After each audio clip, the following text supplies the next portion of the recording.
Terkait gravitasi ini yang penting itu tentang ini ya, bentuk orbit ya. Nah, kalau kaitan tiga sentral, maka kita akan perlu bahas yang namanya irisan kerucut nih, atau conic section.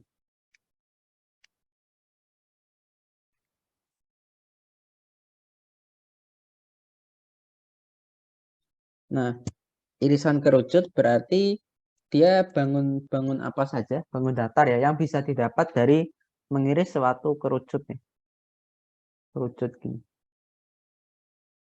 Misal kita mengiris ke sini, nanti kan kita akan dapat seperti eh, lingkaran gitu ya. Atau kalau agak miring kita dapat mungkin elips dan sebagainya. Nah, jadi di sini ada 4 jenis ya untuk irisan kerucut. Yang pertama adalah elips.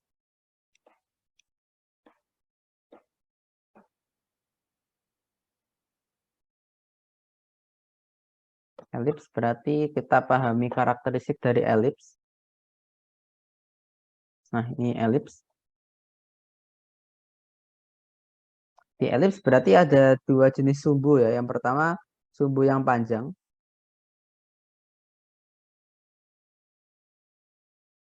Lalu ada sumbu yang lebih pendek ya.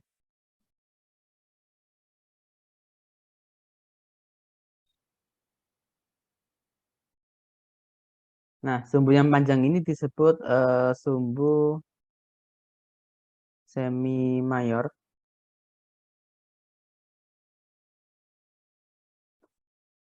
Nah, sumbu semi mayor itu kalau setengah ya. Kalau dia penuh, dia disebut sebagai sumbu mayor, mayor saja.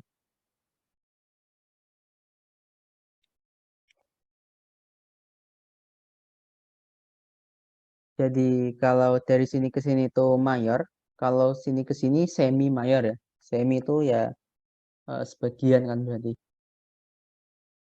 Lalu sekarang kalau yang panjang itu mayor, nanti yang pendek namanya sesuai kebalikannya ya, minor.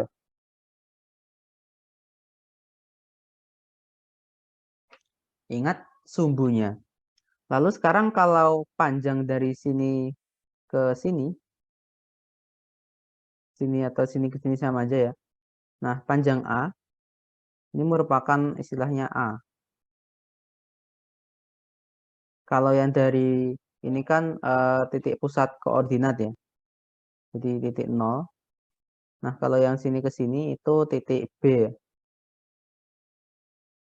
Berarti nanti di sini untuk titik A itu panjang sumbu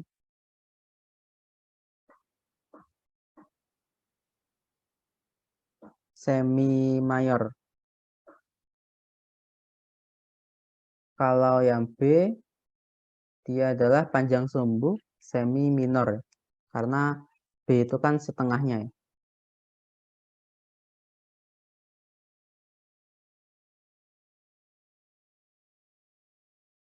Panjang sumbu semi minor.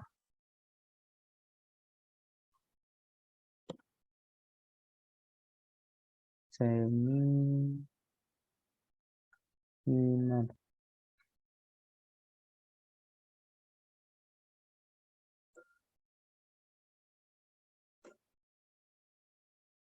Lalu titik O di situ adalah titik pusat koordinat ya.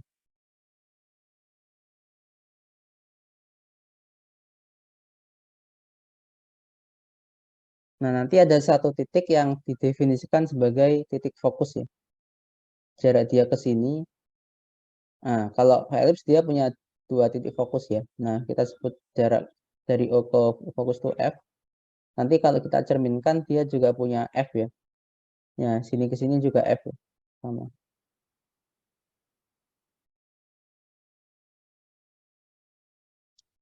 Oke. Lalu kalau kita tarik garis dari sini ke sini kan jadi segitiga ya.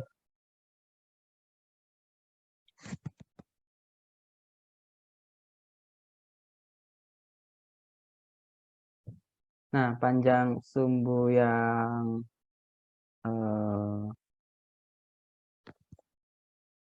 ini merupakan C ya istilahnya. Tapi nggak tahu namanya apa gitu. Ini C.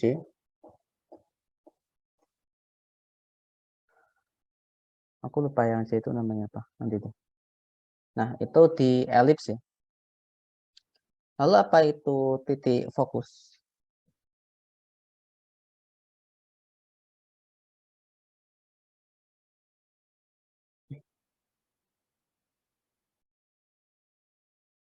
Titik fokusnya. Nah, kalau di titik fokus ya, akan kita gambar titik fokus. Ini acuannya. Kalau kita gambar titik fokus lah, katakan di sini dan di sini. Nah, ini kan titik fokus ada dua ya. Nah, titik fokus tuh kalau kita gambar garis, katakan dari titik fokus ke pinggirnya elips ya, jadi ke sini. Lalu kita tarik lagi ke titik fokus satunya.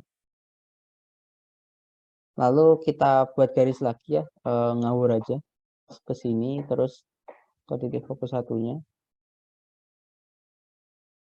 Atau bahkan dari sini juga boleh.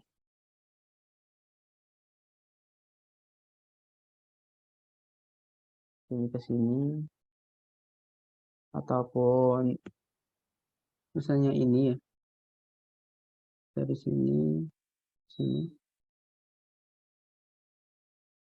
Jadi intinya dari titik fokus ke keliling elips, lalu kembali ke titik fokus satunya. Nah, garis-garis ini ada satu karakteristik ya, yaitu garis yang merah, lalu garis yang biru,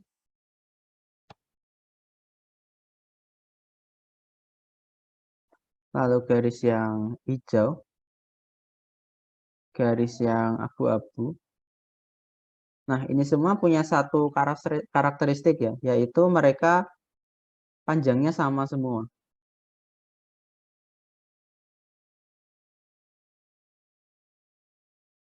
Panjang sama.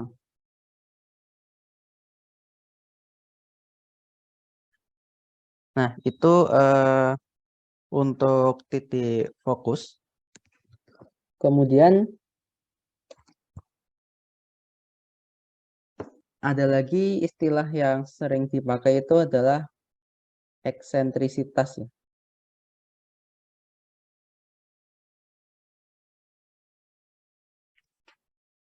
Kalau kita kembali ke elips lagi, elips yang ini.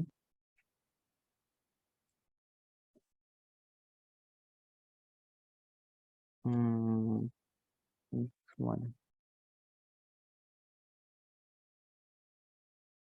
Jadi elips yang tadi.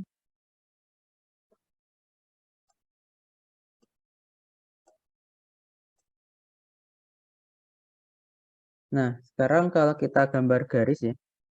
Jadi kan ada garis sini ke sini. Ini pusat ya. Di sini ke sini. Ini sini ke sini.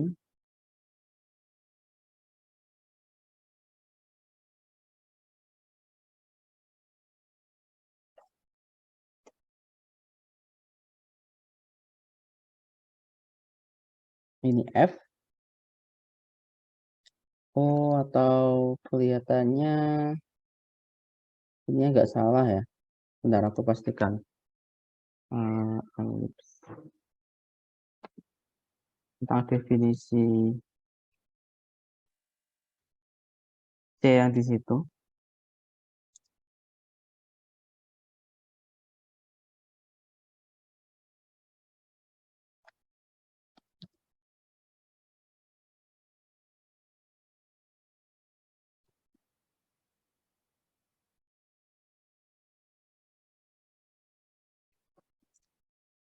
Ya, ya, ya, ya.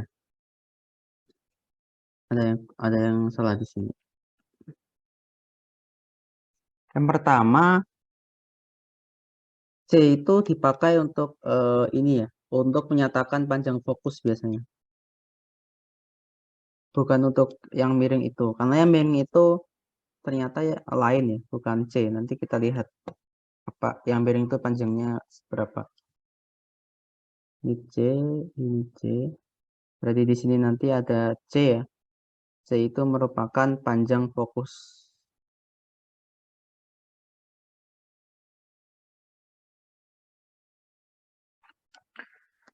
Nah, itu merupakan panjang fokus ya.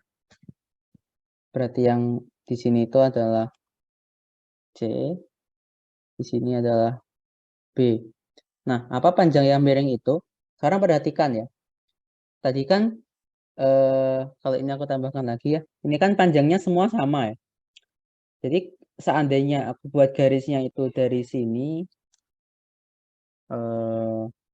aku buat lagi garis ya. Dari sini ke sini. Nah, lalu dia harus kembali ke fokus satunya ya. Jadi kan nanti ke sini. Nah, dia kan juga boleh ya. Panjang totalnya itu kan berarti dia sini ke sini A, dia sini ke sini itu oh gini. Dia ketika dari sini ke sini ya, lalu kan balik lagi melewati ke sini. Nah, jadi sama aja yang bagian sini dilewati 2 kali ya. Atau sama aja dia panjangnya kan selurus ini ya. Nah, jadi karena dia dilewati 2 kali sama aja ini yang samping kanan ditambah samping kiri. Lalu ketika dia menuju ke fokus satunya, dia ngelewatin yang tengah ini kan ya. Berarti sama aja panjang dari merah, biru, hijau, abu-abu ini panjangnya sama dengan panjang 2 kali A ya. Jadi sama aja panjang dari sini ke sini.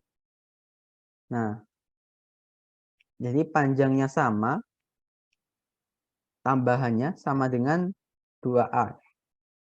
Jadi garis apapun ini yang digambar hasilnya adalah panjangnya 2A.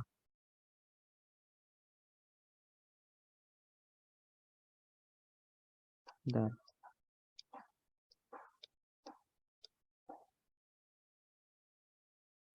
Jadi garis ini panjangnya 2A semuanya. Berarti kalau kita ambil yang miring itu kan separuhnya ya.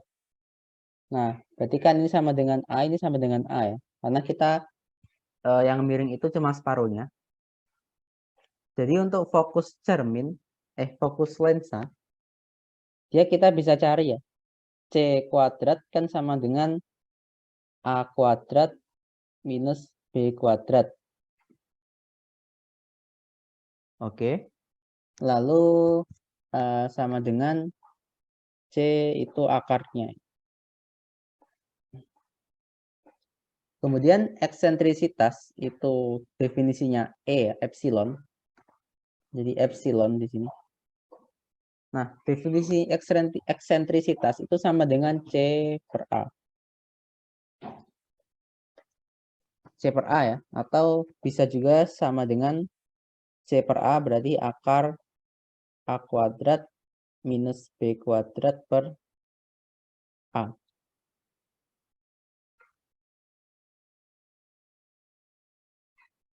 Oke. Itu merupakan eksentrisitas ya, yang sering dibahas kalau membicarakan elips. Nah, eksentrisitas untuk elips, dia itu ini ya, dari 0 sampai 1 ya. Kenapa dia nggak bisa lebih dari 1? Kalau lebih dari 1, berarti fokus itu kan melebihi panjang semi mayor. Kan nggak bisa ya di elips kita gambar fokusnya di sini, tapi elipsnya cuma segini ya. K-nya cuma segini. Sedangkan C-nya segini. Kan nggak mungkin ya. Fokus itu pasti ada di dalam elips. Makanya untuk elips ya ini 0 epsilon sampai 0 kurang dari epsilon kurang dari 1 ya. Artinya nilai epsilon terbatas dari 0 sampai 1 saja. Nggak bisa melebihi atau kurang dari minus juga nggak ada maknanya.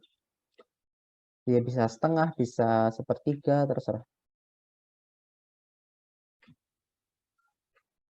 Nah, itu terkait elips ya. Lalu ada persamaan elips ya.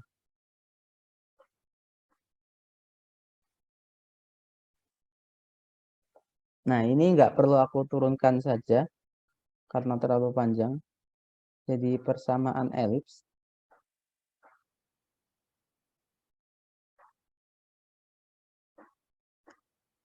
Nah, terkait persamaan elips, kalau ingat dengan hukum Kepler ya. Jadi hukum berapa ya? Hukum 1 Kepler ya. Dia kan bilang bahwa lintasan planet itu elips. Karena orang dulu mengira lintasan planet itu lingkaran. Karena lingkaran itu kan sempurna ya. Jadi dianggap lintasan planet itu lingkaran. Karena mereka tahu bahwa heliosentris ya, kan mengorbit ya. Nah, mengorbitnya dianggap lingkaran tuh, lingkaran sempurna. Tapi Kepler bilang kalau ya berdasarkan observasi yang telah dilakukan, data-data pengamatan dan sebagainya, disimpulkan bahwa tidak mungkin dia itu lingkaran ya, tapi yang lebih mungkin adalah elips. Ya walaupun awalnya tidak terlalu disukai ya, karena elips itu kalau dibandingkan lingkaran kan tidak sempurna ya, lebih sempurna lingkaran ya. Orang lebih suka yang sempurna kalau dulu. Nah, berbicara tentang itu, tentang elips, Kepler bilang kalau katakan planet ya mengelilingi matahari dalam lintasan elips dengan matahari sebagai titik pusatnya. Berarti titik pusat yang aku gambar ini merupakan kalau kita gambar orbit planet ya, berarti ya mataharinya itu antara di sini atau di sini ya. Nah, ini cuma cara kita lihat aja ya, sama aja, nggak terlalu pengaruh. Nah, jadi yang titik tebal itu, titik fokusnya merupakan posisinya matahari. Jadi matahari ada di titik itu. Lalu di sepanjang keliling elips ini merupakan orbit dari planetnya ya. Jadi planetnya memutari matahari, mataharinya jadi titik fokus, dan dia lintasannya adalah bentuk elips. Nah, untuk menyatakan posisi benda, biasanya kita akan perlu yang namanya R fungsi theta ya. Nah, jadi acuan kita kan planet, kita kan ingin tahu mestinya jarak dari planet ke matahari ya. Artinya dari sini ke sini itu berapa?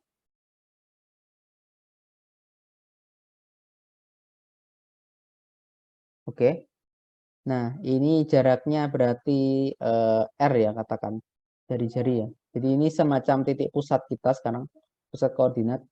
Nah, ini ada sudut posisi ya, sudut revolusi dari planet ya, katakan theta.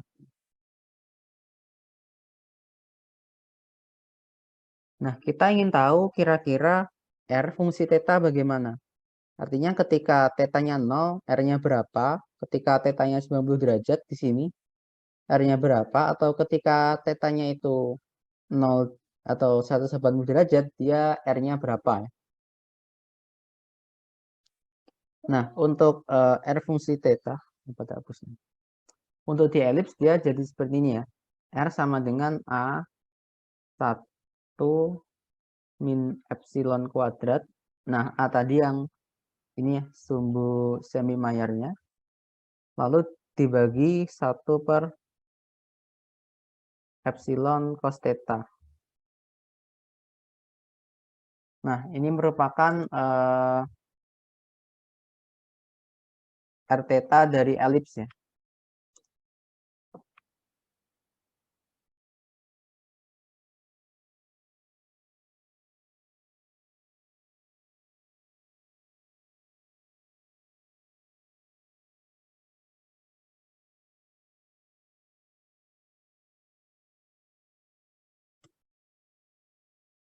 Bentar, aku pastikan dulu.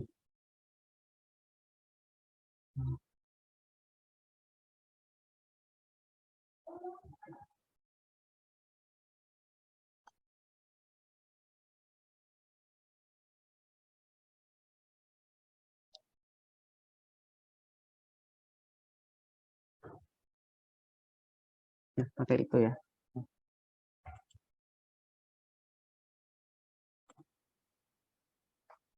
Artinya ketika theta 0 dan theta itu 180 derajat, ini kan ada jarak terdekat ya antara benda atau objek dengan matahari ya, katakan R minimum. Lalu ada juga jarak terjauh ya, ini yang bisa diamati ya, di jarak terjauh planet ataupun bulan dari matahari ya, ataupun planet buminya. Nah, perhatikan bahwa R minimum saat ya theta sama dengan 0 ya. Nah, kita lihat R min sama dengan A kali 1 min epsilon kuadrat per 1 min epsilon ya. Nah, yang atas itu kan kita bisa pecah jadi ini.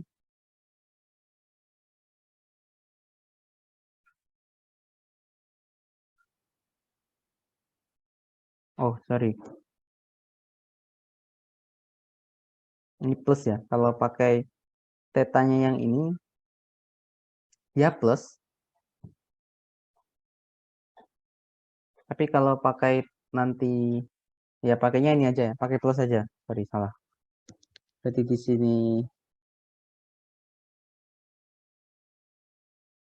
1 plus epsilon. Nah, kalau kita coret ya, yang 1 plus epsilonnya jadi R min sama dengan A kali 1 min epsilon. Nah, kemudian R maksimum saat theta sama dengan pi ya, 180 derajat ya. Berarti R max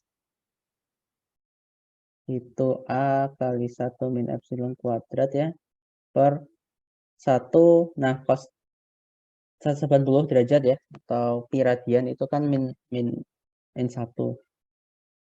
Kalau dibuka jadi ini. Lalu ini nyebutnya. Berarti kalau kita rapikan jadi R max sama dengan A kali 1 plus epsilon ya.